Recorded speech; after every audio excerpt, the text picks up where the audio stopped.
Hey, it's BK on the air here, just to let you know that this is a podcast rebroadcast of my live radio show that you can hear Saturdays 10 a.m. till noon Eastern on 100.3 FM and AM 1450 WBHF. You can stream it at WBHFradio.org or download the free Tunein app for all of your mobile devices. So let's get started. Let me just push this button here and...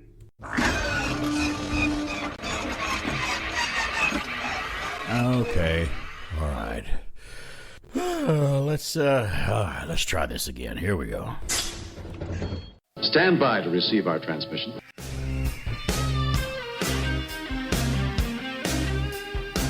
I better pick up everything off the floor that I dropped and get everything in place here. Make sure this is ready to go.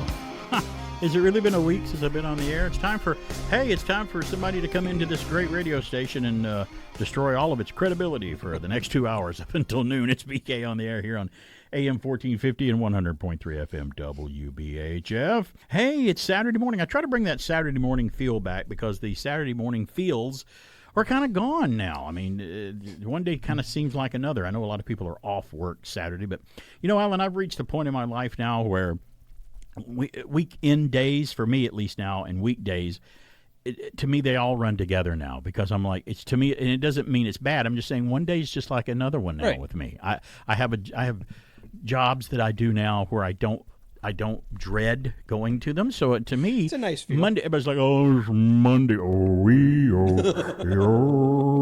Monday morning. I don't do that anymore. I've reached a point in my life where I'm like, it's Monday. It's just like yesterday. It's like Saturday. And I thank whatever I have to thank for that, my attitude, my planning, my whatever I did to make that happen. For me, one day is just like another. Now I'll have worse days than others. Everybody has a bad day, you know, if things right. happen That's or whatever. Not to say that you don't have those days where you go, oh, I hate getting just because a day is called something for me doesn't mean that it's going to be. I'm not dreading it. Weekdays are just another. It's just another day, and thank goodness, because I'd hate to go into my old age still hating getting up Monday morning. That's funny you said it. I got a quick story. So yeah, the producer of the Eric Erickson show, a guy's named Charlie, at WSB in Atlanta. Yeah. Yes, he calls me and he's like, "Hey, we're going to get to this gathering, and we need to see if you want to fill in on a Friday." I'm like, "Oh, cool, no problem." He goes, "Unless you want to come Saturday." I'm like, "Well, why couldn't I come to your gathering?" He's having one of these events where they're having all these people come speak in Atlanta. And I was like, well, why couldn't I still come Saturday and fill in? He goes, oh, yeah, I guess you could. He goes, well, you know, it starts up at like 9 o'clock. I'm like, oh. I said, I wouldn't be able to get down to Atlanta till after 1, the earliest, because I'm on the air. He goes, you're on the air on Saturday? I'm like, yeah. He goes, wait a minute. Don't you do radio during the mornings, during the week? I'm like, yeah. He goes, and you work on Saturday? I'm like, yeah. And he was... Here's the producer of a nationally syndicated show going, why would you want to work on a Saturday? I'm like, I guess I just really love what I do. And pretty soon you're not going to have any Fridays to yourself.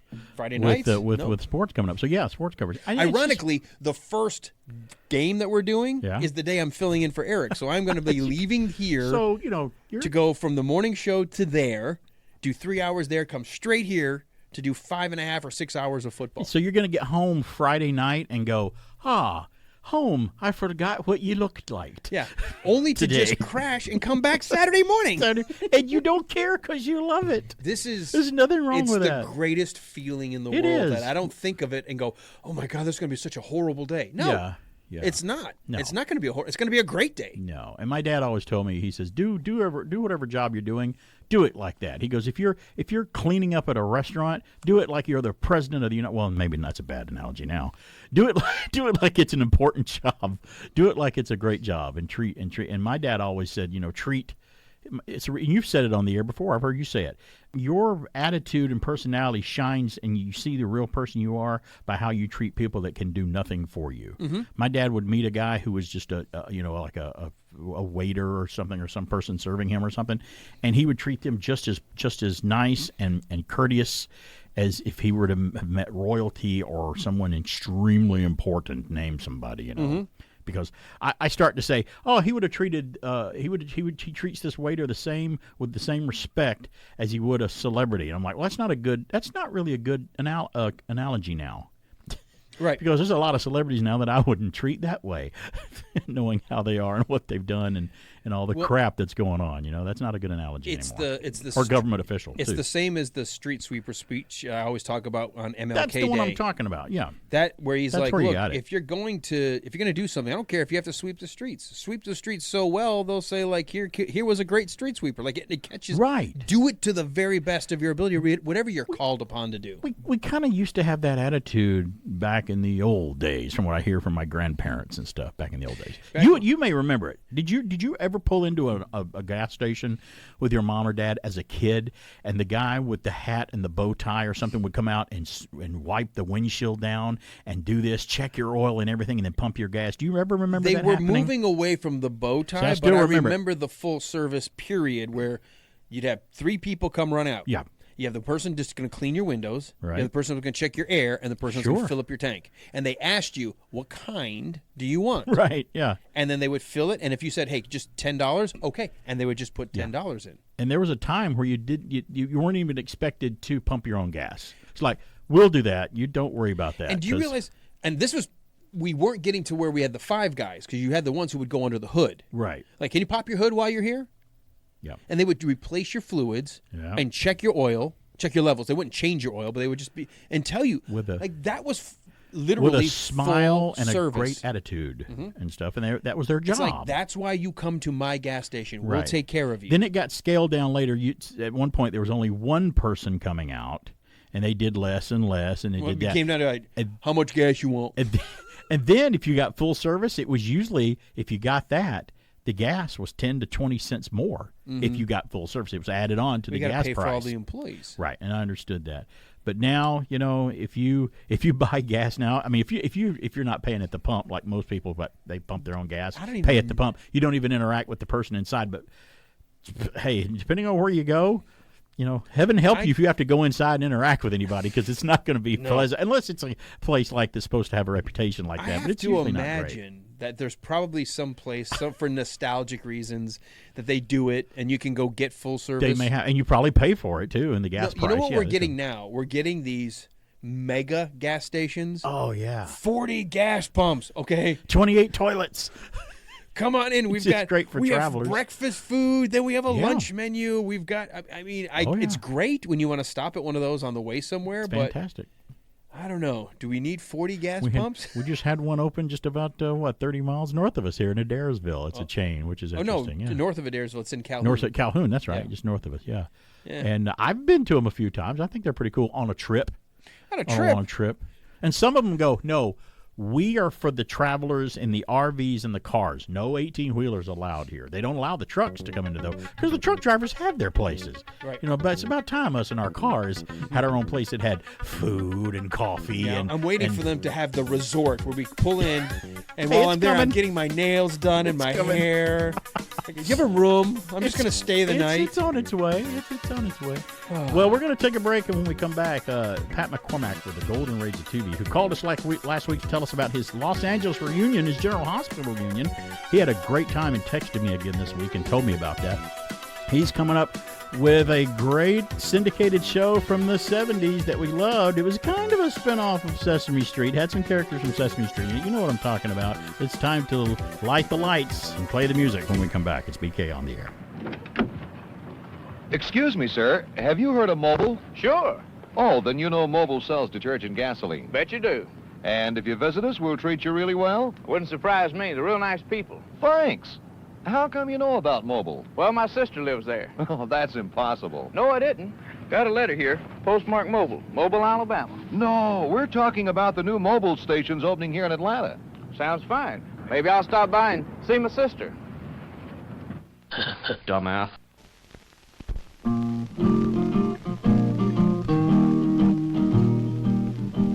Aunt Jemima pancakes without her syrup is like the spring without the fall. There's only one thing worse in this universe. That's no Aunt Jemima's at all. Aunt Jemima's without Aunt Jemima syrup? That's ridiculous.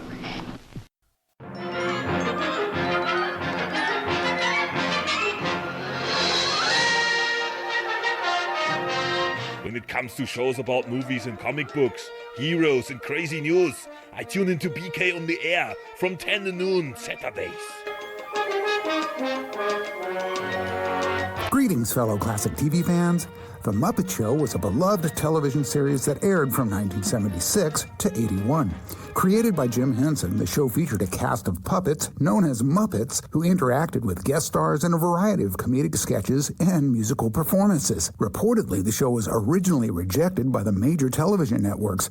Despite Jim Henson's success with Sesame Street, the networks believed that The Muppet Show was, for whatever reason, too risky and wouldn't appeal to a very broad audience. Eventually, Henson was able to find a home for the show on British television, where it quickly gained a following. This led to the show being picked up by American networks, where it became a massive hit. The Muppet Show featured a number of famous guest stars throughout its run. Some of the most notable names include Steve Martin, Elton John, Mark Hamill, and Julie Andrews. The guests were given prominent roles on the show's sketches and musical performances, and their appearances helped to draw in a huge audience. The series was also known for its innovative use of puppetry. The show's characters were brought to life through a combination of hand and rod puppetry, as well as various animatronic devices. This allowed the Muppets to express a wide range of emotions and interact with the guest stars in a way that felt natural and organic. Overall, The Muppet Show was a groundbreaking and influential television series that captured the hearts of audiences around the world and spawned numerous classic big-screen features of its own. This is Pat McCormick with your Retro TV Trivia from the Golden Age of TV. Be sure to check out my podcast, Retro TV Radio, with interviews of some of your favorite classic TV stars. You'll find it available on most popular podcast platforms. And now back to BK on the Air. WBHF in Cartersville. Here's the fantastic Dr. Teeth with money. Yeah! Don't want no loving, don't want no kissing, don't want no gal to call me honey. Don't want my name in the Hall of Fame, just want a big fat pile of money. Give me that almighty dollar for that lettuce, hear me holler. Give me buckets full of ducats, let me walk around and waller in Mazuma, El Dinero, wanna be a millionaire. Give me money, money, money, money, money. I want that green ammunition, that's the stuff for which I'm wishing. Fill my closets with deposits, I'm a demon in addition. Give me shekels, give me pesos, let me see their smiling faces. Money, money, money, money, money. I wanna get me a suit that's made out of loot and whistle to wear it in green. I got that monetary-itis, like to be just like King Midas. Want that golden touch is what I mean. Give me that old double eagle. Want that tender that is legal and financially, substantially any sum I can inveigle. Want to live in regal splendor with that loving legal tender. Money, money, money, money, money. Oh, money, money, money from Dr. Teeth. On the Muppet Show. I didn't even, because I can't see what you've got pulled up on the screen. I was telling you about, what's the name of that band? And you're like, I'm going to play a song from Dr. Teeth and the Mayhem. Yeah. You need to check out the limited series on Disney Plus called The Muppets Mayhem. Oh, good. Yeah, I've heard of it, but I've not seen it. The band is on tour, and you come to find out that Dr. Teeth signed a record deal a long time ago, but never completed the deal. Really? I got to tell you right now, Is you it want to talk funny? about stars? Like, I don't know all the musical people, but Right. even in the first episode, they end up throwing a party, and you've got like the Smashing Pumpkins, Billy Corgan's in there. There are so many stars that decided like, oh, you're doing a Muppets thing? I want to be in it. They did when the old show was on. Stars wanted to be on it so bad. There's one of the funniest jokes, visual jokes. Dr. T finds himself in the jacuzzi, and the woman's like, "How you just walked in?" And he goes, "Yeah, I know." He's like, and all of a sudden he's like, "Want a drink?" He's like, "Where did that come from?" Like he's all of a sudden got like a Mai Tai. Like we get the joke. And then you know, like 20 seconds later, he's like, "I got one for you." She goes, "How did you make the second one?" Dude, that's funny. It's very, very funny, but it's Muppet humor. Right. So if you don't like the Muppets, you won't like this, but I'm digging it. I don't know. Speaking of Muppet humor, I equated them, especially the original Muppet Show, not so much on Sesame Street because that was totally for kids on there, but they used them effectively to teach on the Muppet Show, and they were used with great success. You mean in Sesame Street? Sesame Street. But the Muppet Show, the one that Pat just talked about, the original Muppet Show that ran in the 70s, I always compared it to the Looney Tune cartoons, the early funny ones. They were for kids, but they had little winks to adults, too. Oh, yeah. I mean, you could watch Looney Tune stuff, the old ones, or the Muppet Show, and kids could watch it, but adults could watch it too and go, okay, I got that. The kids may not get that little joke, but I got that, and the kids have their. There's humor. a little It's bit great. more to that, but the kids don't get it. But but it's not. It's never in bad taste. No, it was never any kind of raunchiness or anything like that. It was it always was more in the area of the double humor. entendre, where you it just was like so funny. It is a great. It was so funny, and I told you some of the stars would say. I heard them talk about being on the Muppet Show, and they're like, How were you able to be on the Muppet Show? With these guys, because the stars are standing there, but just below them while they're on the Muppet Show, they got 20 people under them, making the Muppets move and doing the effects and stuff. And because the star would have to be up on a platform at camera angle and shoot everything at a certain level. And I don't know if it was Gene Stapleton or was it Rita Moreno? One of the stars. I can't remember who the quote was from. And they're like, after 30 seconds to a minute or so, I forgot that Jim Henson was there. She goes, I was talking to the Muppet. I was talking to Kermit. Kermit was there. Right. Miss Piggy was there. I'm talking to Fozzie Bear. They would always pay homage to these stars on there. I remember Vincent Price being on there. Vincent Price is talking to him, and he's like, how come everybody's so scared of you, Vincent? Kermit's talking to him, and it winds up he's like, and it's a joke at the end. I'm paraphrasing. I'm trying to remember it. And he's like, I don't know why people are so scared of me. And it just cuts back to Vincent, and he smiles, and he's got these big overdone vampire fangs, and then he looks around at Kermit, and Kermit smiles, and he's got the fangs, and Kermit goes right for his neck and just grabs his neck, and he's like, at the end, just stuff like that. It was incredible, and it was. If you heard Pat talk about it, the Muppet Show was ITC Entertainment, filmed in England, in I think it was Pinewood Studios. That's bananas. In England. That's crazy. America didn't want to have any part of it. They didn't think that anybody would go for it. And you know what? And I remember as a kid, because I'm sure my mom and dad knew on the TV guide. I just remember who's going to be the guest star today? Yeah. You just looked forward to it, and then if you recognize that's the singer, that's the actor, or that's right. It was, or that's the sports guy, whoever they had, and it's kind of like The Simpsons today. Everybody wanted to be a Simpsons cartoon. All the celebrities, they wanted to be included. I know I've made it when I become a character. They're going to animate me and let me do my own voice. That was like it with the Muppet Show.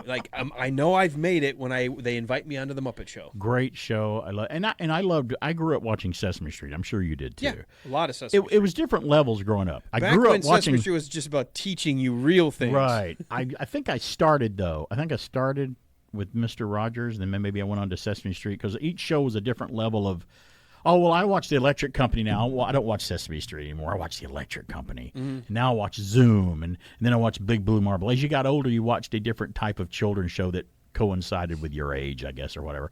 But every now and then, I'll get in trapped in the YouTube land, and I'll start watching the classic Sesame Street things, and the stuff that I remember with Kermit talking to a little boy, which is almost totally ad-libbed. They just turn the camera on and start talking to a little kid or a little girl and let them talk and do their thing. Hal Roach used to do that with the Little Rascals. They're like, how come the Little Rascals were so popular in our gang, and Spanky and Alfalfa? How come it's so popular to this day? And before he died, Hal Roach lived to be well above, I think he was 100, 101 when he passed away. I think he died in the 80s. And he goes, it was very simple. He goes, we simply turned the cameras on and let those kids be kids on that camera. He says we had guidelines, we had a plot, whatever. You had some lines, but you couldn't tell them to do, they're all always going off script and doing stuff. He goes, the power with us was in the editing and editing it together. And he goes, we just let the kids be the kids. But I'm going to tell you this little thing about the Muppet Show was the worst episode of the Muppet Show I ever saw. And it's not, and I don't really consider it to be very funny. And I don't know how long it's been since you've seen it, or have you seen it. But believe it or not, and I think I'm right about this, I need to look up the facts on this, because someone's going to correct me if I'm wrong. There was a strike in the 70s, some kind of actor performance, technical strike or something like that, director strike. And one of the Muppet shows was affected by it. They had to, a writer's strike or whatever. They didn't have anybody. They had to go on and do the show any way they could. So it was mostly, I can't remember the thing behind it. I have to look it up. But it's the episode hosted by Steve Martin, of all episodes. Steve Martin was on an episode of the Muppet Show. And you can, when you watch it, and at least the last time I saw it, which was a few years ago, I watched it again on DVD. And I thought, wow, this is probably the weakest, most unfunny episode of The Muppet Show I've ever seen. For Steve Martin to be on it, And some of his bits were funny, but if you ever see it, or if you ever watch it, don't watch it alone. Watch it with other episodes and compare it. Mm-hmm. It's almost like, oh, great. Oh, the Steve Martin episode was not that great. You know, oh, and then we're great again after that. They're all available on Disney Plus. That's right, they are. I do remember, though, the one that I thought you were going to bring up was the very first one because they had like a ballerina on. Well, that was when they're finding their way, the first episode, like, yeah. This feels clunky right now. It Yeah. doesn't feel like they know what they're doing. Some early yet. days are like that with shows. Okay, but outside of maybe the first few when they were kind of getting their footing, I don't remember the Steve Martin, so I have to double check that. The Steve Martin episode is just not. It's not horrible, but it falls way below their. It feels flat. It feels kind of flat, especially with him being in it. So I think there was a strike going on at the time when that happened. Did he still have white hair? No, it was kind of little. It was a grayish color. It was this darker. That gray, dude has looked the same age since. Like, he has. He's another one that hasn't aged. He's aged, but he's always looked like he was older than he was. So when he finally caught up, now I'm like, now he looks younger than he was. Because you see pictures of him from the early '60s with dark hair, and you're like, wow, that looks weird. Yeah, no. Like for me, Steve Martin always has had white hair. Yeah, I mean, what scared that kid? What scared him way back when? It was the strike in the Muppet Show. That's By the way, what I'm it was. glad you were listening when I told Mike Garcia he needs to see the movie All of Me. Oh yeah, with Steve Martin, directed by Carl Reiner. Lily Tomlin. All of Me is hilarious. It's such a fun movie. Funny, yeah. Such great body acting. I always put down as my favorite Steve Martin movies, if I had to pick two, are The Jerk and All of Me. They're two incredibly funny movies. Every time I hear the term, you got to put that back in the bowl. I'm like, Bacon Bull. Bacon Bull. Bacon Bull. Bacon Bull. That guy was a great character actor playing him, too. I want that to happen to me, too. But if I know I'm going to die, I want my soul put in somebody else's body. It's BK on the air. After these messages, we'll be right back. Okay, Eunice, travel plans. I need to be in New York on Monday, LA on Tuesday, New York on Wednesday, LA on Thursday, New York on Friday. Got it? Got it. So you want to work here? What really makes you think you deserve a job here? Well, sir, I think on my feet I'm good at figures and have a sharp mind. Excellent. Can you start on Monday? Yes, sir, absolutely, without hesitation. Congratulations. Welcome aboard. Wonderful, wonderful, wonderful. And in conclusion, Jim, Bill, Bob, call Fred, Load, Dork, Ape, and Ted. Business is business, and as we all know, in order to get something done, you got to do something. In order to do something, we got to get to work, so let's get to work. Thank you for taking me meeting. Petey, you did a bang-up job. I'm putting you in charge of Pittsburgh. Pittsburgh's perfect. I know it's perfect, Peter. That's why I picked Pittsburgh. Pittsburgh's perfect. Peter, may I call you Pete? Call me Pete. Pete. There's a Mr. Schnittler here to see you. Tell him to wait 15 seconds. Can you wait 15 seconds? I'll wait 15 seconds. Congratulations on your deal in Denver, Dave. I'm putting you down to deal with Dallas. Don, is it a deal? Do we have a deal? It's a deal. I got to go. I got a call coming in. Hi, Doc. Just tell it Don. In this fast-moving, high-pressure, get-it-done-yesterday world, aren't you glad there's one company that can keep up with it all? You got a deal. Good. I'm putting you down to deal with Dick. Dick, what's the deal with the deal? Are we dealing? We're dealing. Dave, it's a deal with Don, Dork, and Dick. Dork, it's a deal with Dave, Dick, and Dave. Don, it's a Dork with Dick, Dave, and Doug. Gotta go, Dave. Disconnecting. Gotta go, Dick. Disconnecting. Gotta go, Dan. Disconnecting. Federal Express. When it absolutely, positively has to be there overnight. It certainly is a big bun. It's a very big bun. Big, fluffy bun. It's a very big, fluffy bun. Where's the beef? Some hamburger places give you a lot less beef on a lot of bun. Where's the beef? At Wendy's, we serve a hamburger we modestly call a single. And Wendy's single has more beef than the Whopper or Big Mac. At Wendy's, you get more beef and less bun. Hey, where's the beef? I don't think there's anybody back there. You want something better. You're Wendy's kind of people. We now return to our program.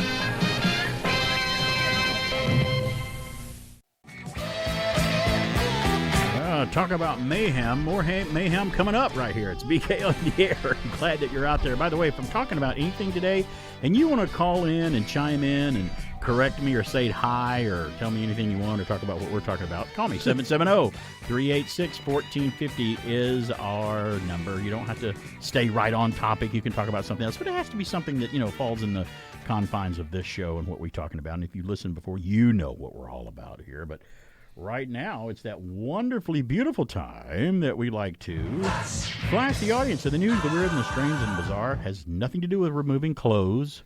Not that kind of flash, but that's okay. Alan could do it. I could draw the blinds in here in the studio. No one would see it, but I would see it. That's the thing. That's the problem. Mm-hmm. And I wouldn't be able to unsee it. And I would have to live with that. Well, you've done worse, so it's okay. But I don't know. The worst thing you've ever done. I don't know if I've done worse. Well, I knew that one time in the one play. Well, never mind. We won't talk about that on the air. Tell Sorry. you what, I've got the first news. I'll do it on the podcast. How about that? Let me go ahead and just flash the audience right now. Oh, hey.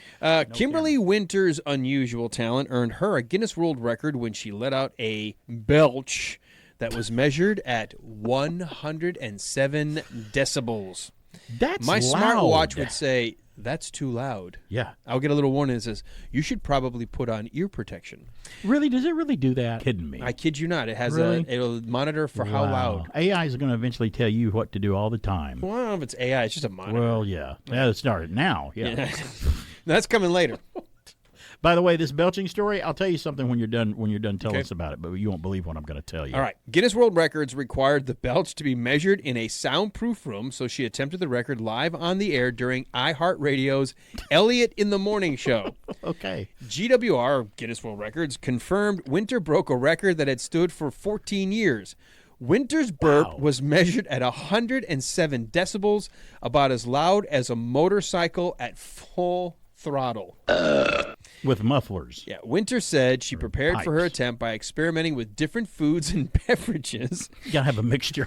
She ended up having coffee and beer with her breakfast on the day of the attempt to guarantee the maximum belch volume. That's the fuel. Winter's record was just short of the male version, which is at 112.7 decibels. Wait, there's a gender difference in the belching record? Which was set by an Really? Australian by the name of Neville Sharp in 2021. Wow. I got to tell you, my youngest daughter, and she probably wouldn't care of me saying, now my wife cares, but my youngest daughter, who is the teeniest, tiniest, the gymnast of the family, she's like Barney from The Simpsons. When she decides I'm going to belch, it is full on, full commit. That room is vibrating when she decides to go all in. Remember when they're telling the stories in the little galley and the orca on Jaws, where they're showing their little scars and their battle wounds they have or whatever? I'm going to tell you right now, I got that beat. My sister is the loudest burper I've ever heard in my life, and I think she could break it. She wouldn't want to break it, but now when you said your youngest daughter wouldn't mind you saying that, Right. but your wife would. So your wife is a belcher too. She just No, doesn't no, want you saying no. anything? My wife is like, Is that what you mean? Don't you do Oh, that. about her. Don't Okay. you do, no, because the problem is it's so funny because it is so loud to come out of such a tiny person. Oh, and when you bring it out, it makes her want to do it, right? She does it all the time, and we're great. like, we're I love that. like even I'm like, we're at a restaurant, so she goes, sorry, like she doesn't even realize it. I'm like, I appreciate your special talent, but could you keep it maybe behind closed doors? It's considered a compliment to the meal if you do it in France. Is it In France Europe. or is it Europe? the I think Middle it's East? Europe. I thought it was Europe. Somewhere in Europe. I think it's probably France. Let's just You say can this. look that up. It's somewhere other than this country. It's not this country. It's where it is. So It is not at our dinner table. I can tell you My that. sister's got that beat, but I let out a okay one like a truck driver every now and then, but it doesn't get to that level. I got the next news. Another UPI. Transportation officials in Arkansas, or as a kid I always say, that looks like Arkansas. That's how it's spelled. Do you know the Arkansas River is called the Arkansas River in Kansas? And why is that? Because to you're in mess with us? Kansas. Just to mess with us. They said crews were left dealing with a gooey mess when a truck spilled its load of Strawberries. It's another one of these. No, it's not strawberries. Gooey. Try again. Honey. Gooey. No, not honey. Chocolate. Chocolate. No, could be no. Gooey. Something else that's gooey. It's more gooey when it spills out onto the roadway for a while. Yeah. Nougat. No, it's my cheese that got spilled, not nacho cheese. Oh, Nacho cheese onto the highway. The Arkansas Department Bring of that back. Transportation That's nacho cheese. said the truck was loaded with cans of nacho cheese when it was involved in a collision with another vehicle on Interstate 30 near Prescott and spilled the cans across the roadway. The department tweeted photos showing the roadway colored in yellow cheese, Wallace and Gromit. Officials said the mess was cleaned up and all the lanes were reopened. Now, where's the Tostitos truck when you need it to crash Or into the that? pretzel truck. Yeah, just oh no. Oh, let's just get rid of it this way. What we need is the pretzel truck and the beer truck to now show up, and I'm going to be a and happy some guy. chips and yeah, whatever. Oh, you want to work on the cleanup of this? Yeah, I'll work on it. We'll clean it up. We'll get that taken care of for you. I've got the next news. For this, we go to California, where a California company parlayed its water recycling expertise into the creation of a beer made from a San Francisco residential building's waste water. I hear California is the place you ought to be.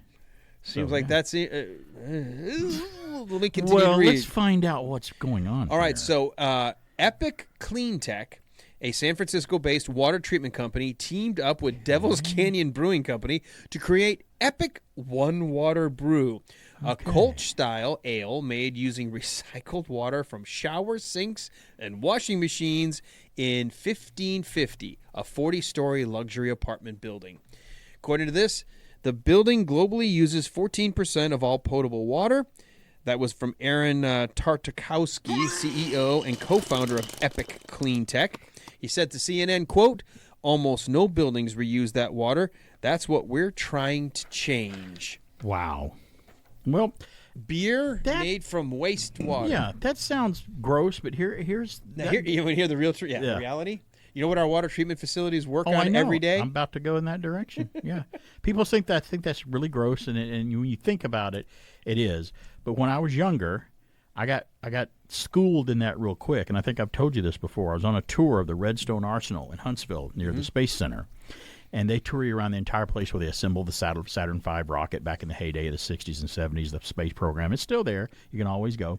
And we were taking the tour in Alabama in mid-August, and it was hot. Before we got back on the bus to go to our next stop, he goes, "Hey, I know everyone's hot, but we have 2 different water fountains here. There's one over in each corner of the lobby here of our entrance of our building. Please hydrate yourself because we don't want anybody getting hot and too hot and overheated." And they're like, "Okay, everybody." Almost everyone did. And he goes, "Oh, by the way, when we were walking through the tour, I showed you how the astronauts used water filtration when they were up in space, and where it just it filters wastewater and all of their waste and stuff like that, and how that works." She goes, "By the way, the water you're drinking out of the water fountain here, same thing.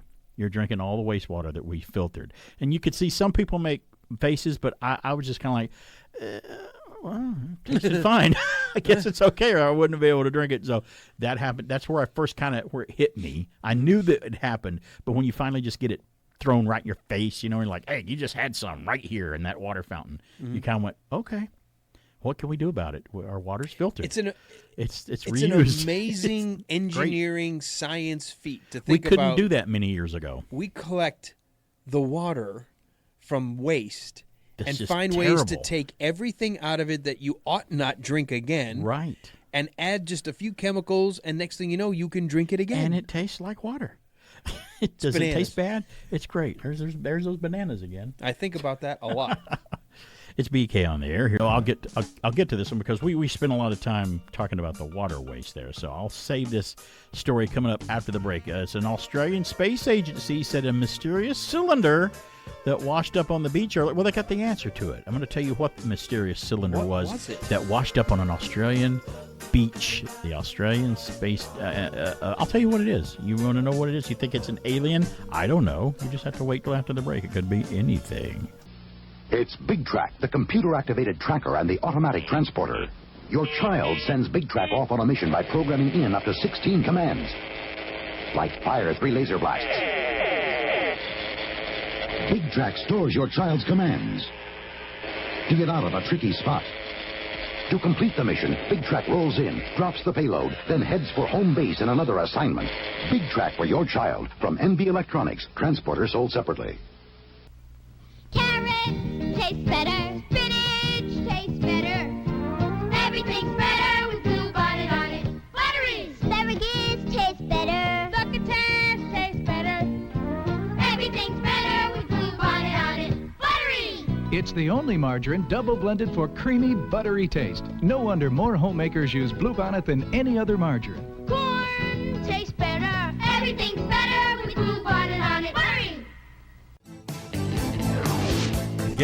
Getting schooled in some of the sports stuff here off the air because I just don't know. I have to ask Alan what's going on. Will I get preempted by the Braves anytime soon? Is it still sports season? Is it still baseball season? And he looks at me sideways and goes, "You don't know anything about sports, do you?" I'm like, "No, I don't. I don't know anything about. I know about bowling." Talked about this before. I played volleyball in high school. I did love playing volleyball. It was so good. I loved watching women's volleyball on this channel. They're like, "You never have ESPN."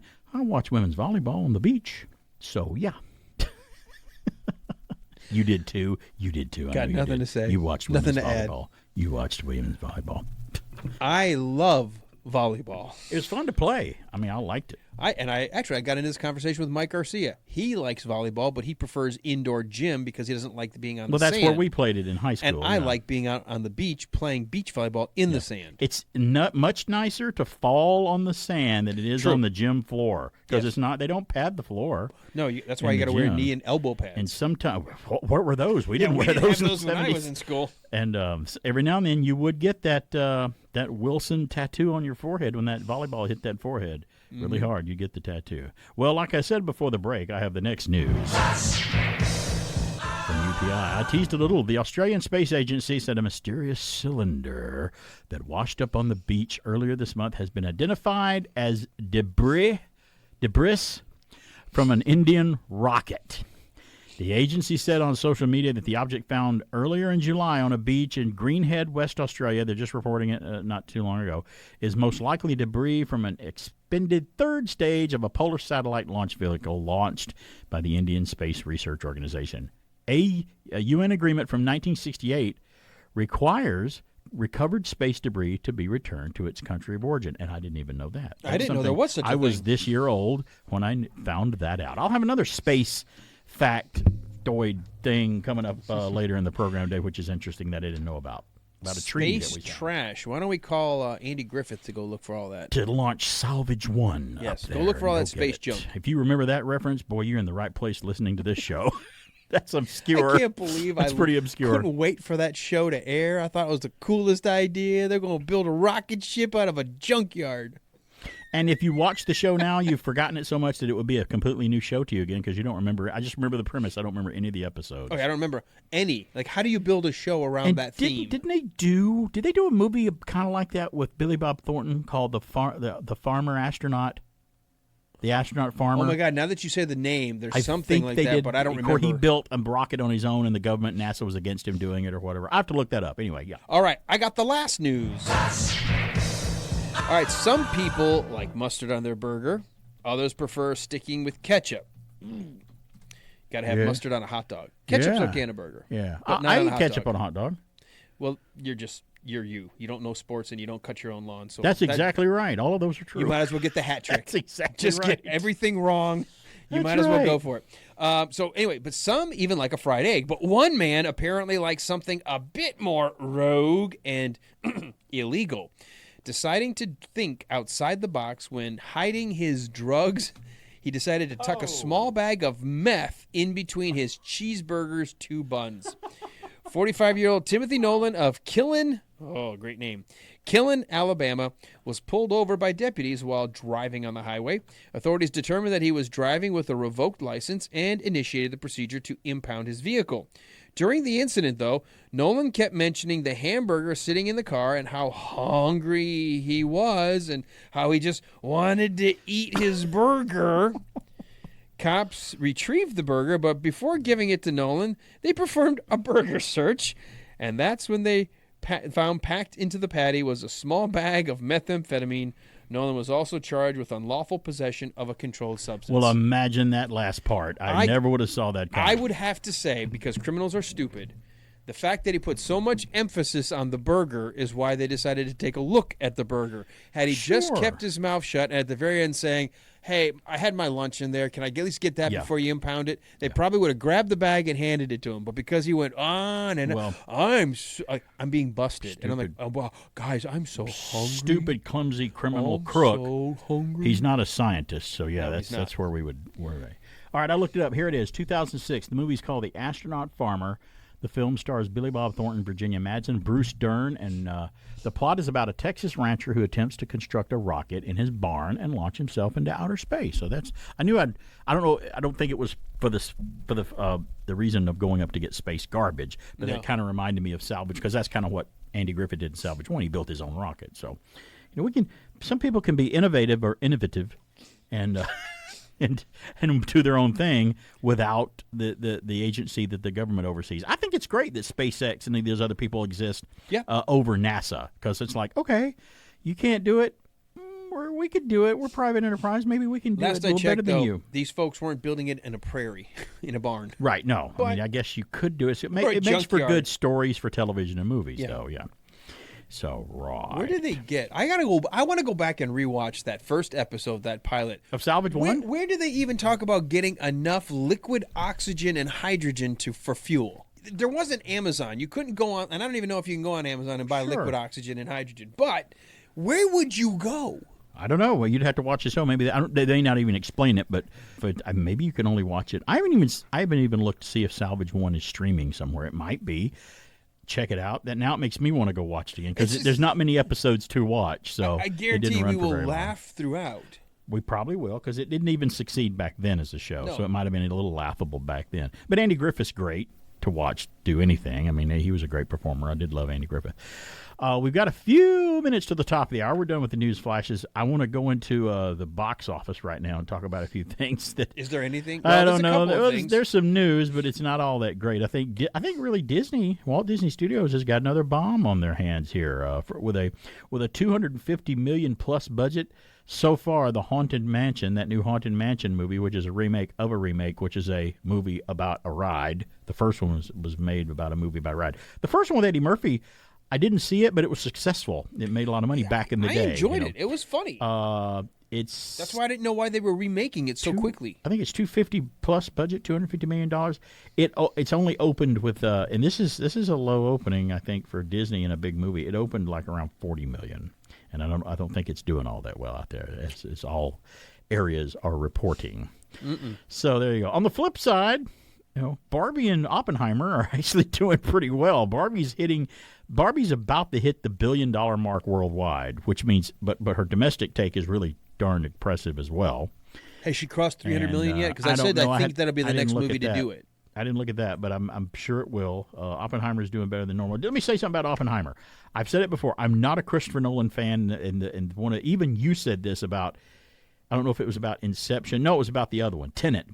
There are parts in Tenet you can't hear the dialogue. I've heard that it's hard to hear some of the dialogue and some of the parts. Well, now a lot of people are complaining about Oppenheimer we can't hear some of the dialogue in parts of Oppenheimer, and they don't know why. It's just, and they're like, it's not a theater problem. It's all over. It's the way the movie was made. I hadn't heard that. I'm like, I don't know what that means, but I heard that complaint about Tenet as well. 770-386-1450 is our number. Somebody's on the line now. Hello, it's BK on the air. Hello. Hey, you were talking about the Haunted Mansion. I have a question for you, sir. Why would they release a Halloween-type movie at the end of July? What was Disney marketing thinking? Well, I don't think they were thinking, but from what I've heard, I don't know that it would have helped it any from what I hear. It might have, but who knows? That was one thing I was going to say. If of all things, you've got a Haunted Mansion story, at least let it get a little cooler and head toward the fall. It doesn't feel right to release a movie. What was the release date of the Eddie Murphy version? I'd have to look it up and see because I don't know. Was it released near Halloween or right? I just Halloween? feel like I agree with Chance. I think that it would have been. It may have had a better chance. How about that? It would have had a better chance of being a box office if it was closer to the Halloween season. But the logic, there is no on-demand anymore, really, and there's no aftermarket in terms of home video where you can rent it because they'll put it on Disney Plus.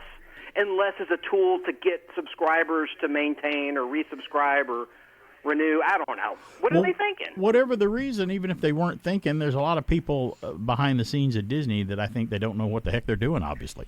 And that's just there you go. That's all I've got, gentlemen. Talk with you later. All right, thanks. Thanks, Chaz. Bye. Can I throw just a hair of my conspiracy on why it's doing poorly? You got conspiracy thoughts? Just a hair. Conspiracy because thoughts? Just before this movie gets dropped, the actress for this new Snow White re-envisioning, who is a Latino actress, who came out and said, we're redoing Snow White because Snow White today wouldn't wait for some prince to come kiss her and wake her up. Oh, yeah, I heard that. And they're like, that's not the story, So you've got all these people going, wait a minute.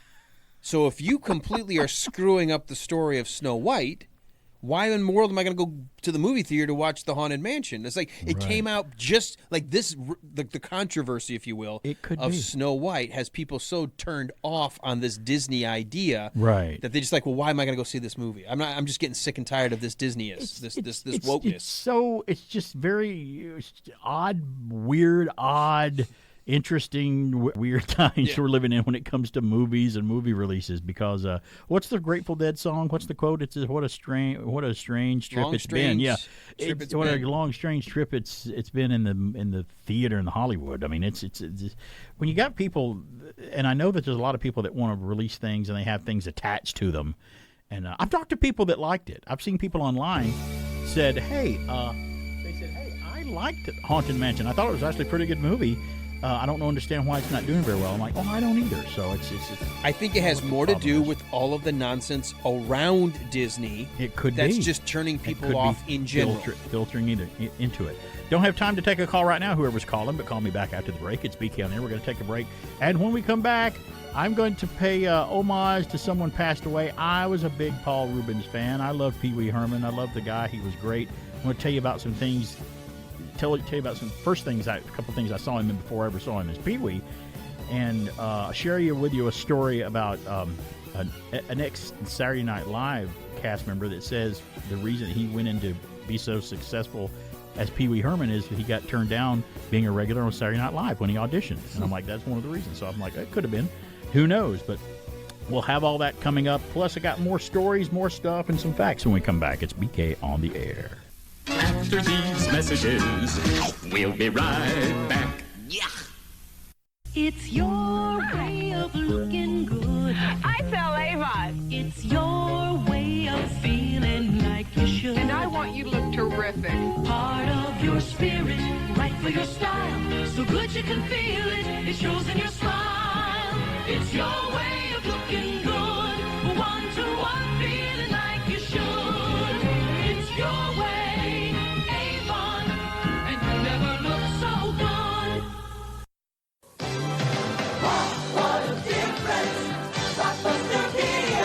I've never seen 10,000 tapes in one store. There's so much kid stuff. And I can keep them for 3 evenings. Now this is a video store. Ordinary video stores don't even come close to Blockbuster Video. You've just got to see it to know what we mean. Wow. Wow. Wow. What a difference. Blockbuster Video. Come discover the Blockbuster difference. Wow. You are the player, and the arcade is the arena. You focus your mind and propel yourself into a universe where you're the master of your destiny for as long as you can keep the trip going. This is the arcade experience. We're ColecoVision. We bring the arcade experience home with games like Donkey Kong with multiple screens, arcade controls, and arcade graphics that let you have the arcade experience at home because your vision is our vision. ColecoVision. Stand by to receive our transmission.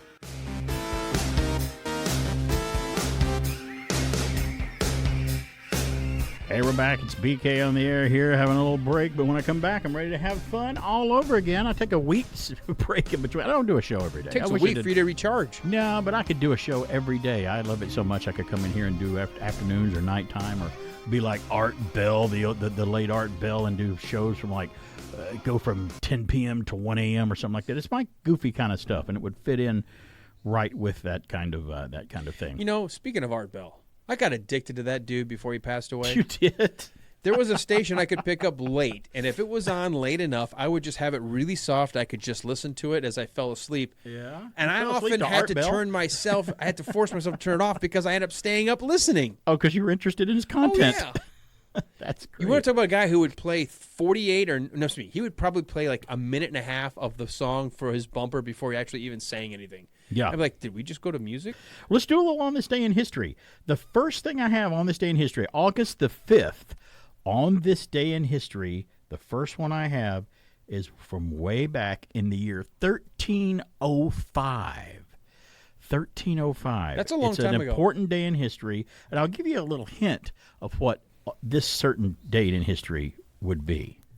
And dying in your beds many years from now, would you be willing to trade all the days from this day to that for one chance, just one chance, to come back here and tell our enemies that they may take our lives, but they'll never take our freedom? There's Mel Gibson there as William Wallace from the movie Braveheart.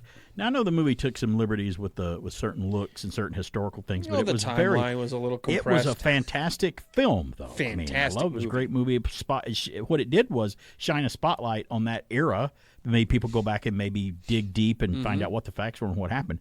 On this day in history, 1305, William Wallace, who led Scottish resistance to England, is captured by the English near Glasgow and is transported to London for trial and then his subsequent execution on this day in history. Today on this day in history, 1914, on this day, August the 5th, the first traffic light installed in the United States on the corner of East 105th Street and Euclid Avenue in Cleveland, Ohio, goes into operation. And look how many we've got now. And I'm sure that I didn't look it up on Google Maps, but there's an easy way to check out that intersection and see if there's still a traffic light there, and just to see if it's still there.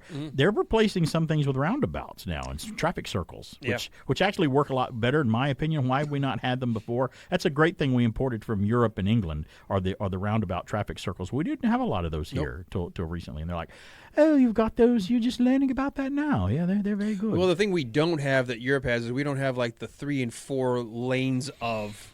It's usually just merging in an intersection. Whereas with one lane in the circle. They will have giant, like almost in the interstate. You've got 5 lanes, all in a and like circle. stuck. I'm on the inner circle. I got to go around this thing like 20 times before somebody lets me on the outer end. Yeah. Well, now we need an instruction. We need instructions now. We need an officer, maybe somebody in the middle of the circle, where the people who don't know what to do, though, in a traffic circle. I've run into them several times. I love when people lock up and go, I don't know what I'm supposed to do. Yeah. No, you're not supposed to stop if you're in the circle. You keep going. But if you're merging into the circle, you wait till people go by you in the circle till they get to where they are. You got to watch and pay attention to what you're doing. A movie turned 40 years old today. I got to tell you. So this would be 1983. 1983. A movie turned 40 years ago. We're in the middle of summer 1983. Yep. Yeah, and he's got a big movie in the theater right now. The star of this movie. Would it be Top Gun? No, it's not Top Gun. Top Gun's 86. Yeah, this is Top Gun. This is Tom Cruise in 1983. Would this had a movie open? This isn't Risky Business. It is Risky Business. Risky Business. Risky Business is 40 years old today. Dear goodness, Lord gracious mine, oh my. Lord have mercy. Great day in the morning. It is. Yeah, so there you great go. Giggly Wiggly. That's right. Birthdays today include, it's Billy Hayes' birthday. Billy Brosh, I guess was her real last name. American stage, film, and television actress from Little Abner, Mammy Yoakum. She was Witchy Pooh in H.R. Puffin stuff, and she was horrific as Witchy Pooh. She used to scare the crap out of me. She died in 2021. She did a lot of voiceovers, too, so she's a great voice television actor for Sid and Marty Krofft. So Billy Hayes passed away 2021, her birthday today. Today is American X-15 pilot and astronaut and the first man on the moon's birthday today, Neil Armstrong. His birthday today. He passed away in 2012. He was Gemini 8, and he was also in Apollo 11 to go to the moon. Hey, it's the moon, man. Yeah, it's great. Was it true? I've always heard stories that he messed up the quote when he stepped off onto the moon. I've heard he says, this is one small step for man, one giant leap for mankind, which to me sounds great. That makes perfect sense. Mankind. Man meaning man. But I've always heard it was more correct, and he should have said, or it was originally written and he messed it up. This is one small step for me, one giant leap for mankind, which would also be a correct way of saying it, more correct. So I've always heard that. Is that true? You ever heard that? I had heard that, yeah. I don't know if it's we'd have to ask Neil himself or somebody in the know or somebody that was on the moon. I don't think you're going to be able to ask Neil. Not a lot of people left that made it to the moon. There's a few, I guess. Today is Jeanette Dubois. Jeanette Dubois' birthday today. Does that ring a bell with you? She's an actress and singer. American actress. She was Walona on Good Times.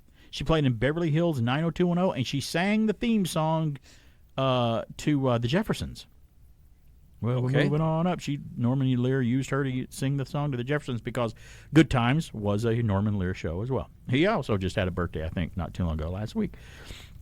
Today is also Lonnie Anderson's birthday. American actress, her. WKRP in Cincinnati, ex-wife of Burt Reynolds. Poster. I mean, her poster was out there and rivaled Farrah Fawcett and Heather Thomas and all those posters. She had one of those posters just like everybody else did. And speaking of posters and Farrah Fawcett and all of that, that'll remind me of something from Good Times. I saw an interview with Jimmy Walker, who played JJ Dynamite from Good Times. His sister in the show was named Thelma. Very pretty gal that played Thelma. He suggested to them once, he goes, you know what, why isn't her looks played up more on the show?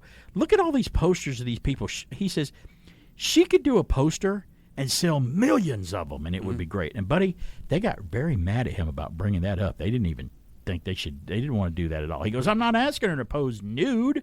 I'm asking her to pose with a swimsuit on, and she could make a whole lot of money doing that. And, buddy, he says they were to the red face to the point of like almost firing him, going, don't you ever bring that up again. We'll never do that with her. And he's like, okay, chill out. It was just an idea to put her out there because people had crushes on her, and she said people come up in conventions, autographs and go, oh, you were great on Good Times. You're beautiful. I had a crush on you. And they didn't cash in on that, I guess. Maybe that was the point. Got a few more birthdays when we come back. And I'll also tell you there's 2 national days today. I'll tell you what they are when we come back. Maybe you can use them both together. I don't know. I wouldn't put this on that. So 2 food ones. You brought up one already. You didn't know it. Speak on there. Censors. They are the abominable snowmen of the television business. Everyone has heard of them, but few people have seen them. In the beginning of a 2-part article, TV Guide talks to the men and women who review the scripts and programs before they go on the air. Find out who censors what we see and why in the new issue of TV Guide.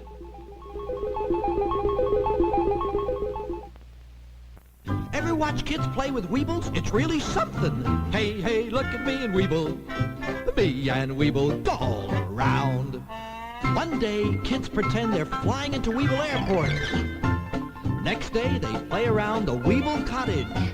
Or if it's real nice, they go out to the Weeble Marina and go fishing. Hey, hey, look at me and Weeble. The Weebles waddle, but they don't fall down. Romperoo makes Weeble toys. If you think some of today's passes have been exciting, wait till you see the plays made for me on WKRP in Cincinnati. Tomorrow at 8, 7 Central and Mountain.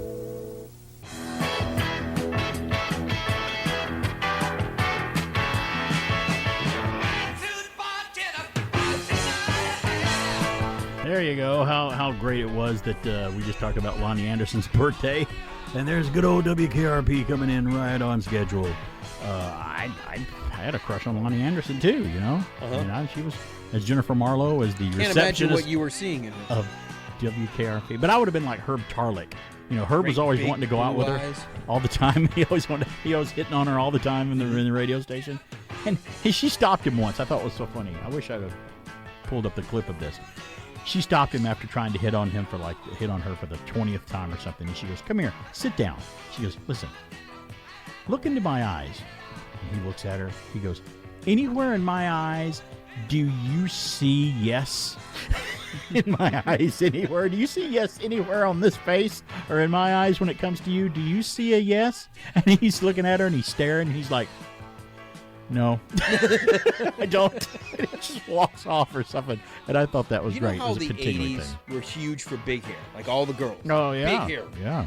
Did it start or was long? Because I know WKRP was 78, 79. It It was getting close, yeah. Did she maybe start that? Her or Farrah Fawcett might have big did. hair. Yeah. Farrah Fawcett was kind of flipped out. The Farrah flip. Where But it was like wings on the you side know how or like the whatever, Jennifer Aniston when she was hot with Friends when it Right. was the hot show in the 90s, everybody wanted the Aniston cut. Right. Everybody wanted It the takes Dorothy Hamill in the 70s. It takes a couple yeah. of years. So Right. was it Lonnie Anderson may that have helped bring jump-started. about like, oh, I want hair as big as Lonnie Anderson? She may have did. She may have, as a matter of fact. Because She may have hit on that's who I something think. there. Because I was thinking Charlie's Angels, they didn't have as big a hair as Lonnie Yeah, Anderson. maybe not as big as hers, but I yeah, know Kim Jacqueline Jackson was Smith was always pretty small- big. Yeah, short. but yeah, you're right. I mean, she might have started the whole. I know what you're talking about. There's big hair, but then there's big hair where you hairspray it up, Right. to where it's like Well, looks like it's a life the of girls its own. who don't have the hair to get big, they have to use the hairspray to hold it in place. You know, the big hair that has to have the red light blinking on the top, so airplanes My wife won't hit it. jokingly says, she goes, we would put our hair, especially the wings from the side. Right. You'd Farrah pull your Fawcett. hair out and spray it and spray it and spray it Oh, and let yeah. it sit until it got hard so that way it wouldn't go back down, so Yeah. that way it would stick out. And be careful when you touch it afterwards because that Don't go stuff by in it open would flame. cut your hand. It would be so sharp with that stuff. You're right. You That may and have- shoulder pads. You may have pointed out that maybe Lonnie started the early '80s. I'd be curious, big hair like stuff. when That's did that really become? Because it was huge throughout the '80s. And I can't remember the name of it. I'll have to look it up. But she and Linda Carter had a television show together. They were detectives or something. Yes. But were they actresses playing detectives or something like that? Okay, now I've got to look it up. I can't remember, but I remember. I don't know if it lasted more than a season, but I remember the teaser trailer for it or something like. Yeah. It was basically like Lonnie Anderson and Wonder Woman are teaming up for a show, but they weren't Wonder Woman. Yeah. Partners in Crime, 1984. That was the name of the show with Lonnie Anderson and Linda Carter. Carter. Talk about a cast. Who else is in it? Anybody else? I don't really recognize anybody else. Series starred two women with little in common except sharing Raymond as an ex-husband. When Raymond winds up murdered, Carol and Sidney, their names are, set out to find his killer and eventually decide to run the detective agency. Raymond has left them. There's the premise of the show right there. So I knew they were detectives or law enforcement of some kind. Could be redone today as kind of a neat idea. That they were both exes, which means that there's probably animosity anyway, but yet they both want to find out who killed their ex, and then he left them. That's a cool premise. And if you do a show, first episode, give both of them a cameo as somebody in it. Let them be either the bosses or something like that. Have them both in it. That would be kind of cool. On this day in history, let's go back with birthdays. Today is Rick Zeringer birthday. Zehringer. Zeringer. Rick Zeringer. You know him as Rick Derringer, American guitarist and songwriter. Do you remember Rick Derringer's big hit that he had on the radio?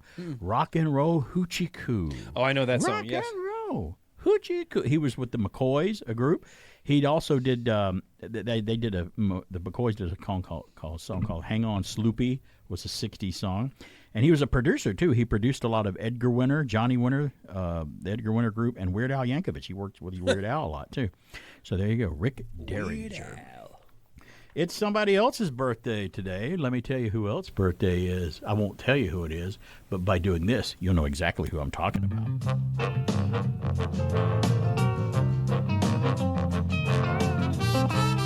Dr. Ruskin will take them off soon, and you'll be prettier than ever. By that time, I'll be an old maid. 20. It's the loveliest day ever. The daffodils are singing. The birds are blooming. Dust makes my eyes red, which is very unbecoming to a woman going steady. Oh. Well, then just sweep. It would ruin my feminine posture. Marcia, do you feel girls are the equal of boys? Well, if we're all supposed to be created equal, I guess that means girls as well as boys. Then I take it you're for women's liberation. I guess I am. Do you have any brothers, Marcia? Yes, sir, 3. Do you think you can do everything they can do? Well, I think I should have the chance to try. Come on. I'll just take my invisible sweater and vanish. Imagine me, Mrs. Marcia Dentist.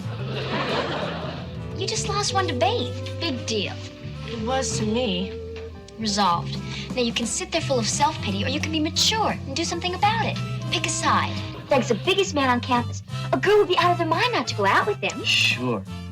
Poor old Charlie. Nice as can be. All alone Saturday night. I'm a rat. Marcia, I can't keep up with you. Me? It's not easy being a woman. That's right. It's Maureen McCormick. Marcia. Her birthday today. She is 67 years I didn't realize old. until you played that how, as an actress, every one of her lines she was delivering like a breathy whisper. Yeah, that was her. Hey. That was Marcia. I want to be able to go and do this. All the kids in the Brady Bunch had a very specific way they played their characters. It was very interesting. It was another Sherwood Short show, the guy that did Gilligan's Island, and he always snuck in that social commentary, snuck it in there like Star Trek did from time to time, but it was just kind of snuck in there. But that was like a best of reel of Marcia Brady, thanks to MeTV for that. And a director and writer's birthday today. He's my age, but I'm a little older than him because I turned 57 in February of this year, 2023. He turned 57 today. Director and now head of DC Comics movies, James Gunn, is 57 years old. That's what we're waiting on with DC, because I'm thinking now, with Blue Beetle coming out, and by the way, that's the thing I wanted to mention earlier. That's the bomb that's on the horizon. That's just above. It's just above the hill, and it's headed our way. Bug bomb. I think that movie is a decon bug bomb just waiting to happen. Now, if I'm wrong, I'll be the first to apologize. If it comes out and it's a big success for whatever reason, I'll say I'm sorry and I was wrong. But I don't think I am. I'm going to stick by my guns and think that one's going to I got to tell you, really the trailers I've seen, not even a spark of interest. Did you see the trailer? You saw the trailer. When I was watching the trailer, I'm like, I've seen this in a Marvel movie already. All of this, the things, the little arms that come up from behind him, like the yellow jacket from Ant-Man or Peter Parker's latest suit. I said, I've seen all of this already. This is kind of rehash. And they've changed his origin. This is the later Blue Beetle's origin. I prefer because they changed characters. DC did a comic about the Blue Beetle. He's an old character from back in the 30s from an older comic company, but DC got the rights back to do him in the 80s, and he was a funny, joke-cracking guy with a gigantic IQ. He was incredibly smart, but he was like if you mixed Spider-Man with Batman together without the baggage that Batman has. That was him. He had gadgets. He had this little Blue Beetle jet that he flew in, and he helped the Justice League do stuff. That I might have been a little more fun and comfortable with, but maybe they decided to go with this new origin route for whatever reason. So anyway, I just think it might be dead or on arrival, but and you can quote me on it, but if it's not that, I'll still stand by the quote and say I was wrong. They're spending an awful lot of money trying to convince you it's worth going to see. They are, but I don't think it's going to do well. I think it's going to have an abysmal opening. And think about it. If it bombs, look at what's happened to Warner Brothers, DC. Black Adam came out. It bombed. Shazam! Fury of the Gods came out. It wasn't as big a bomb as The Flash, but it didn't do well at all.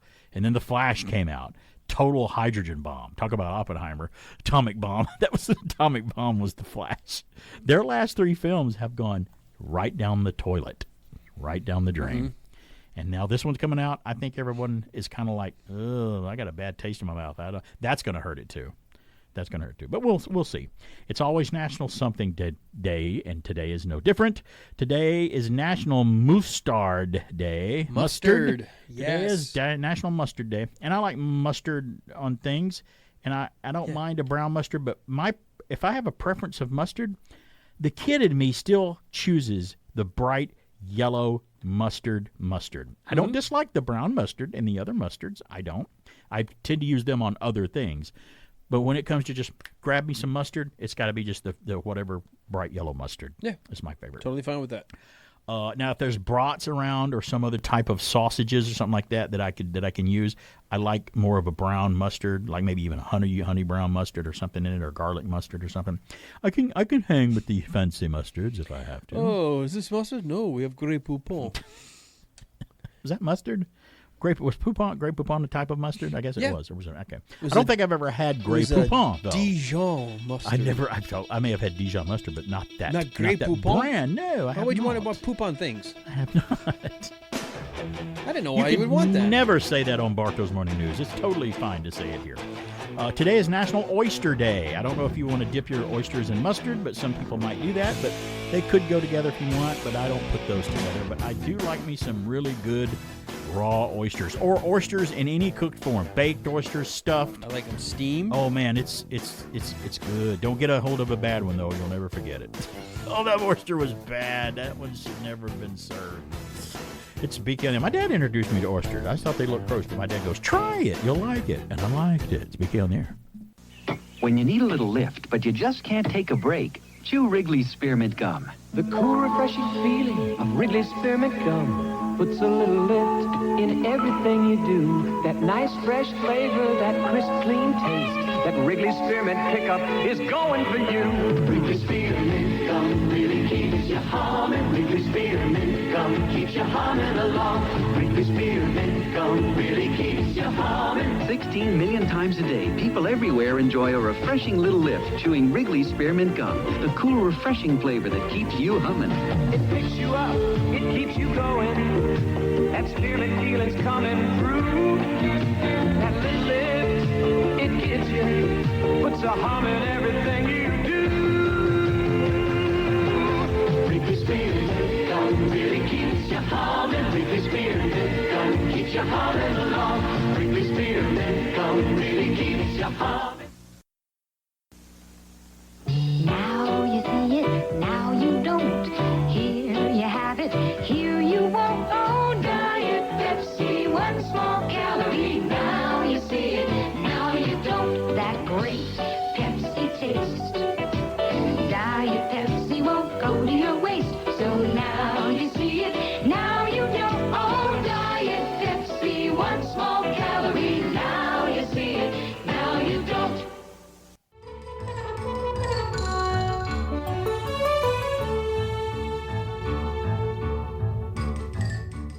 Pee Wee Herman. Paul Reubens passed away. I was a fan.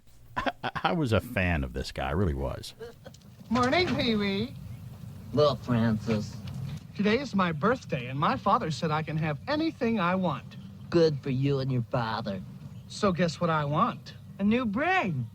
No, your bike.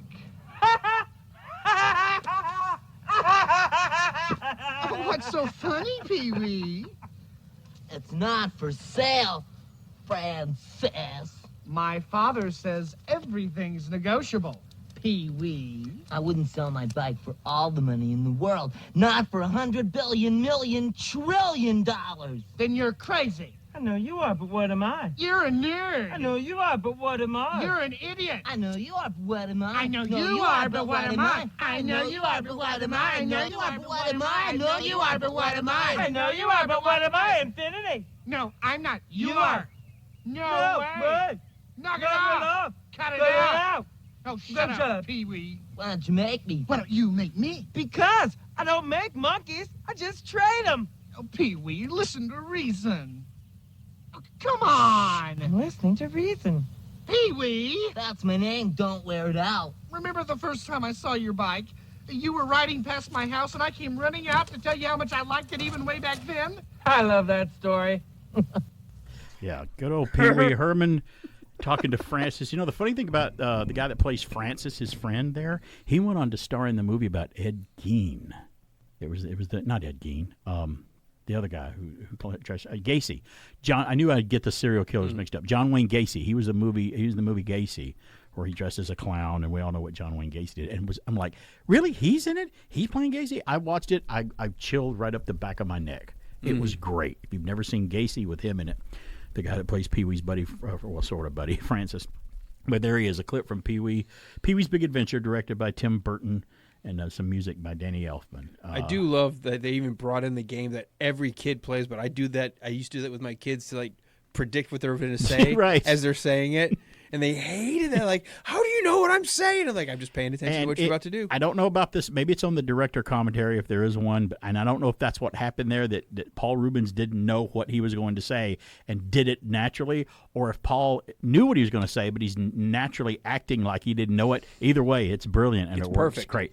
I have friends that couldn't stand Pee Wee in the Pee Wee movies. He's just like, that guy's annoying. I can't stand him. I'm like, by all things that are everything created equal, I thought I should not like this stuff. It's silly. It's crazy. It's just, I want to use a word that I can't use on the radio, but it works with him for some reason. He come up with this character and makes it work, because I heard Joe Piscopo was on a podcast interview just yesterday talking to somebody, and I saw the sound clip on Instagram. And I'm watching it, and he's sitting there talking. He's like, yeah, Paul Reubens showed up. He was remembering him because he passed away. And he goes, Paul showed up at a Saturday Night Live audition. And he goes, a lot of people were there to be on Saturday Night Live because we had auditions to be a cast member. Mm-hmm. And he goes, they went through the audition process, did that, this, that, and the other thing. And he, long story short, he said the guy they picked out of everyone who auditioned was Gilbert Gottfried. They didn't pick Paul Reubens. They were two or three other people. Similar there. though in the way they kind of. And he goes, okay, but he hadn't done the Pee Wee character yet. He didn't do any of the Pee Wee stuff in his audition yet. Yeah. So when he auditioned, he says, okay. So he says, I think that Paul Reubens took that kind of hard that he didn't get the cast in SNL. So he goes, well, that's it. I'm gonna go with this Pee Wee Herman character and just do it all over the place, and it just drove him even that much harder, and he became a success. Because he says it might be because partly was that rejection from SNL that made him go, oh, I'm going to double down and just be a success, and he did. Whether that was the case or not, that's what Joe Piscopo said in his interview. Pee Wee Herman. I was a big fan of Paul Reubens. The first thing I saw him in was a Cheech and Chong movie called Nice Dreams from 1981, where he plays kind of an insane asylum inmate where they wind up in this, and he winds up taking some money from them or stealing some money from Cheech and Chong in the movie, and he's sitting there trying to explain. She goes, he stole the money from you. The doctor's telling him, and Paul Rubens is sitting there going, I'm sorry I took the money. I'm sorry. He's talking almost in Pee-wee's voice. It was his shtick, and he was funny in the little part that he was in the movie, by the way. If you remember the Batman sequel to Batman Returns with Danny DeVito as the Penguin, Pee-wee, Paul Rubens played the Penguin's dad in that Batman movie. Do you remember the beginning when the Penguin was born and he was deformed and they scream and they decide to put him in this little basket and throw him off the bridge into the water, and he floats down into that amusement park where he winds up living in the movie? That's Pee-wee. That's Paul Rubens playing his father with the monocle and the big dark-looking castle-like house where he was born. And the woman playing the mother is the actress who played Simone, the waitress that Pee-wee loved in Pee-wee's Big Adventure. Burton knew both of them, and he decided to put them in Batman Returns. Which I thought was great. Something he did where it was much more dramatic, trying to do something completely different. He may have. Was he? I have to look it up because I don't know all these facts off the top of my head about him. He was in something. I think he might have been in Gotham, the TV series Gotham. He played a role in something like that later on for Warner Brothers. He was also in. He was a waiter in the Blues Brothers. I remember him in the Blues Brothers too.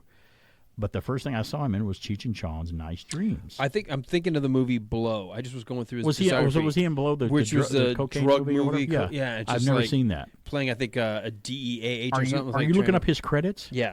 See if was he in Gotham? Was he in one of the later shows, not too long ago? I didn't see Gotham. In the 2020s or 19 or whatever. He was a voice in a lot of different things. He did a lot of voices, yeah. He was the voice of the little navigator robot in that movie Flight of the Navigator. Do you remember that movie from the 80s? Flight of the Navigator, yeah. The little voice that had the camera eye, the computer. He did the voice. You could even tell it was him when you heard him. But yeah, it's good old Paul Rubens. He'll be missed. And I did not know this. He was battling cancer privately. Did you hear about that? I did not. No, some of his closest, the folks that were the closest to him, some of them anyway. I don't see close Gotham. friends did not. He was in something later on television. I can't remember what it was. He was something comic related. I thought comic book related. But this is some proof of what someone leaves behind as a character. You know how some people will connect a location to a series or a TV show or a movie or something, like the Brady Bunch house, the house in Breaking Bad. People still go visit the house that was used for the house, Tony Soprano, Poltergeist house, these locations. Well, the actual Alamo in Texas, the place, you can still go to the Alamo and tour it and stuff, like Pee-wee did in the movie. He stopped at the Alamo. The Alamo posted on their official Facebook page yesterday, this is the post that they put: since 1985, not a day has passed without visitors constantly inquiring about the location of the basement here at the Alamo. This tradition owes its origins to the comedic acting of Mr. Paul Rubens from the movie Pee-wee's Big Adventure. We are immensely grateful for his unforgettable contribution to Alamo pop culture. However, we can confirm that while there is not such a basement in the Alamo Church, there is one next door under our gift shop. May he rest in peace. They actually put that on there. So people are actually, wild. As a joke, showing up at the Alamo, goes, where's the basement? So that's kind of funny. So there you go. I think that's right. The Cara, is it Cabazon, California, where they filmed the place where the guy's chasing him around the giant dinosaurs in the movie? I've never seen Pee-wee's Big Adventure. You've never? Okay, give me a break. Come on. Never seen Pee-wee's Alan Big Adventure. J. Never Sanders. watched a single episode That's a of Tim Pee-wee's Burton movie. Yeah. Okay, well, you've got an assignment before next week. We got to see Guardians Volume 3. I'm going to tell you about the dinosaurs in Pee-wee. Come back. Hey, Jason. I'm running away from home. My parents are mean. Where'll you go? I'm not sure, but I'll show them. That's right. You'll show them how mean you can be. Shipwreck. Isn't it better to try to solve problems instead of running away from them? I could try talking to my parents again. Yeah, tell them how you feel. And remember, running away leads nowhere. Now I know. And knowing is half the battle. G.I. Joe! There's a new cereal in the neighborhood with O's and ghosts. Tastes real good. Ghostbusters! Marshmallow ghosts, fruit-flavored O's. Ghostbusters taste great. with milk and juice and toast. A nutritious breakfast with the ghost. Ghostbusters! Fruit-flavored O's. Ghostbusters! Marshmallow ghost. Ghostbusters! What you gonna crunch? Ghostbusters! You're listening to BK on the Air. Now back to a guy who put me through a lot of pain in childbirth. I'm his mother. I should know, but I love him anyway. It's BK on the Air. Thank you, Mom. That's my mom right there. I want to say a happy birthday to my mom. It's her birthday today. 1946. Is she the owner of a lonely heart? Probably was many years ago, but not anymore. She's been long past that for years and years. I always said, Mom was born the same year. Mom shares the same birthday, not the date, but the year. She's 1946, born in 1946. My mom is as old as the bikini and this radio station. So how about that? You know, come on. That's a great. I told Mom, I said, you should be proud, be happy. 1946, the radio station that I worked for, and the bikini came into existence. It was a long time ago. So happy birthday, Mom, to you. Let's go to the something phones. I definitely want to associate with my mom. No. I want my mom wearing a bikini here at the radio station for some kind of promotion. I don't want to do that. 770-386-1450 is our number. Let's go to the phones right now and see who it is. Hey, it's BK on there. Hello. Hey, Barry. Hey, Eric. How you doing there, buddy? Good to hear from you. I'm good. Did you? Good. Couldn't ask tell. About Paul Rubens being in Gotham. I said he might have been, but I couldn't remember. I did not say he was. He was in Gotham. So who did he play in Gotham? Who did he play? Played the Penguin. He played Penguin's father, actually. Oh, so he played the Penguin, that incarnation of the Penguin's father as well, like he did in Batman Returns. Okay, I knew he did something later. Did I hear Alan say he had never seen Pee-wee's Big Adventure? Yes, That is exactly what you heard me say. Right. He's never seen it. Alan? Mm-hmm. Yeah. I already told Go him. home. I told him get thee to a home video thing and watch it. So it's great. Don't come back until you have seen the. What is wrong with you? His wife asks him that every day. Every day she asks It's him one of the that. big mysteries of the universe. I'm kind of Now I'm asking myself, why are we free? Well, because we forgive each other. Like, I know Bob Right. Newhart's still alive. Friends forgive friends for stupid things. Eric, you know that, right? Hello, Eric. Yeah. He's thinking. You know, it's good when the phone goes quiet and Eric's on because he's thinking. Because That means he's I thinking about reminded something. him of his massive Bob faux Hope pas. error. Yeah, that's a movie you need to add to your movies I haven't seen before. Need to see Pee-wee's Yes. Big Adventure. You need to see Well, it. I think I don't know that I need to. I may. No, you need to see it. I've never really been into good. Pee-wee. Even It's when he was really a good. TV show, I You was can't like, say eh. that. Save that till next weekend. Don't say that today. Come on. Let's have a little. I never Come even watched on. the show. Why Just would I fake- have watched just that fake- show? Could you just fake it for today? That'd be Fake nice. it If you just till I faked it make that it? you liked it. Yeah. So, but we'll take care of it. Maybe he'll watch it. He hasn't seen Guardians Volume 3 yet, Eric. And Alan falls behind on movies. You know that. He can't. He falls behind. Oh my God! You ain't It's okay. Pee-wee's play. No, he hasn't seen that either. No. He can skip Big Top Pee-wee, the sequel. It was terrible. Wasn't even made by Tim Burton, so it wasn't even a good movie at all. I have no desire. All right, Eric's going into. Eric's having a problem, so Eric's I need to, having a stroke. I'll talk to you later, buddy. Bye. Bye. He's having a problem. I need to let him go and take care of himself. Wow, I haven't made Eric that upset in Yeah, a he long couldn't time. And, stand it. and not haven't because I seen said it. something wrong. Right. I just never saw this particular film. Let me do this quick homage here too. Cabazon, California dinosaurs play tribute to Pee Wee Herman. Everybody that's seen Pee Wee Herman, Alan excluded, will know there's a part in it where he goes to this little area where there's some giant dinosaur statues in Texas. He's supposed to be in Texas in the movie while he's hitchhiking. But this story, those are actually located in California in Cabazon. I think that's how you say the name of the town. Mr. Rex, one of Cabazon's monumental dinosaurs, it's like a sculpture. Big, I don't know. It's just made out of plaster, I think. Stands tall in Cabazon, paying tribute to the late actor Pee Wee Herman Paul Rubens. Let's see. The Cabazon dinosaurs had their moment to shine in Pee Wee's Big Adventure in 1985 when the Pee Wee hitchhikes to Texas. And in true Hollywood magic, Texas is in Cabazon, California. That's where it's standing in for it. Kind of like we stood in for a different city here in Guardians Volume 2. Yeah, we were somewhere in Missouri. And he befriends a waitress who helps Pee Wee leave town. The two have a sudden run-in with the waitress's boyfriend in the movie and then chases Pee Wee around the dinosaurs before Pee Wee jumps on a train. Everyone knows that's seen it, except for Alan.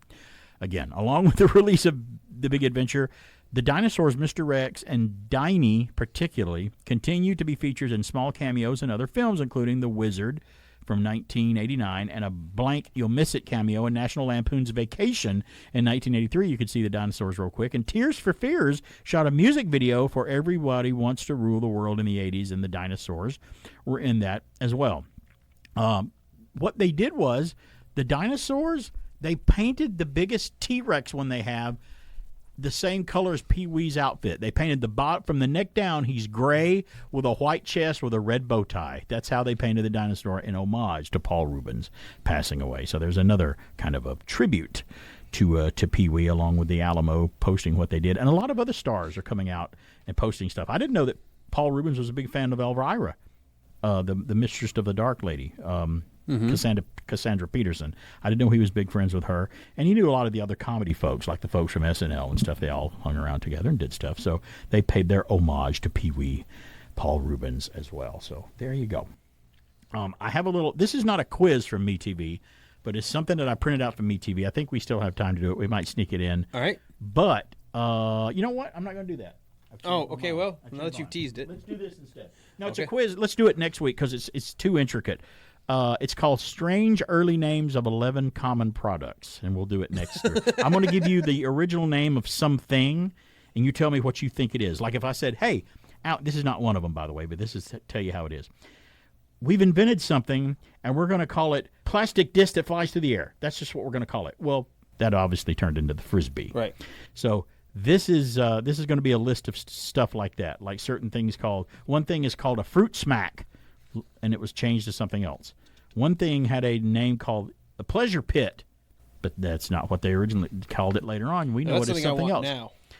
Yeah, no, you won't. No, you don't. Wait till you hear what it is.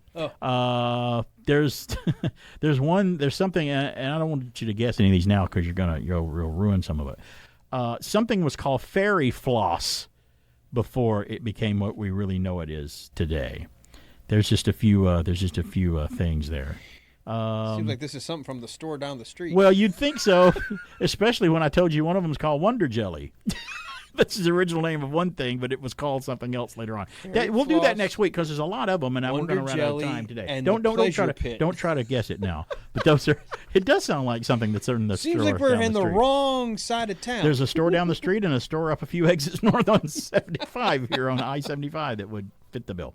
Anyway, let's do this instead because we got time for this. From mentalfloss.com, 10 words that we Gen Xers made popular. They may have lacked the online platforms of Generation X and Millennials, but members of Generation Z and Millennials. Gen X found ways to establish their own lingo when they were coming of age. Gen X, the demographic born between the years 1965. See, I come right under it there. Stacy's like 1965, and I'm 66.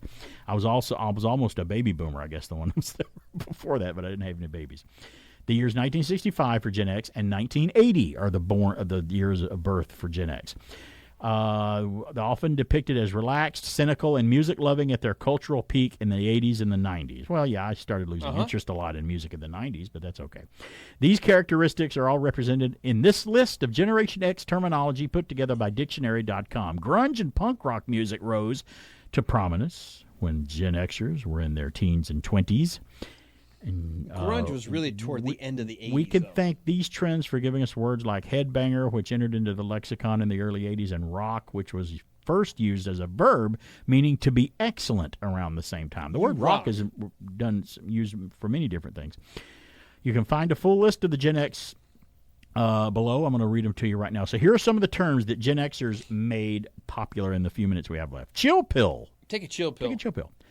Gnarly, that's spelled Gnarly. Yeah, that's pretty gnarly. That's a gnarly wave. We already said headbanger. Yeah. Headbanger. Used to watch the Headbangers Ball on MTV. Yuppie. Oh, my gosh. Yuppie. Yeah, Remember we used to call people yuppies? Those were people that had all the, I had another one. I had another one called a dink. If you weren't a yuppie, you could be a dink. A dink was a double income, no kids. That's back today. Yeah. The Gen Zers are like, we're all about being dinks. We've turned into dinks because they've moved out, so now we're dinks. Diss. Don't diss me. Oh, my God. DISS. Did we start that started as Gen in X? the 80s. Yeah, it did. Guess so. Trippin'. Oh, man, I'm tripping. I never heard that. They assigned that to Gen X from Dictionary.com. Rock. We said the word rock. Rock in a way as in rock. Like, that's awesome. You rock. Yeah. That was in the 80s. That movie rocks. Okay. Dude, in the context that Gen X uses it, we came up with that. Dude was around before that. Right. Dude Ranch meant something completely different. But in our context, we brought the word dude back. Yeah. Dude. It came back with us. And it's used now even, in a way. Yeah. Dude. And the phrase, this is more of a phrase than a word. Hey, I'm going to use gnarly with it. Hey, Alan, that's gnarly to the max. To the max. To the max is To on the there. max. So there you go. Just a few words that Gen Xers, that's us, Gen Xers made. Sometimes I feel really more like a baby boomer, though. I really do. I identify more with my mom and dad. I kind of do. I do, yeah. Isn't that surprising? No, not at all. Not, Come on. Just that had to be a little surprising to you. Come on. I was born in the very heart of that middle range. I was born 70, so I was right in the Gen X realm. So right quick, one more time. Chill pill, gnarly, headbanger, yuppie, diss, don't diss me, trippin', rock, you rock, dude, and to the max. I could actually use the three together at the end. You rock, dude, to the max. Just mix them together. You can say, I was out, this yuppie was just not rocking the way he was supposed to, and I told him to take a chill pill because I was ready to do some headbanging. And then he threw up and it was gnarly. It was gnarly. Although I don't think gnarly could go either way depending how you used it. That's right, yeah. Several words could. Let's do the other quiz. Let's do that next week. It's BK on there. Thanks for being here. Had a good time, as usual. Adios. See you on the podcast.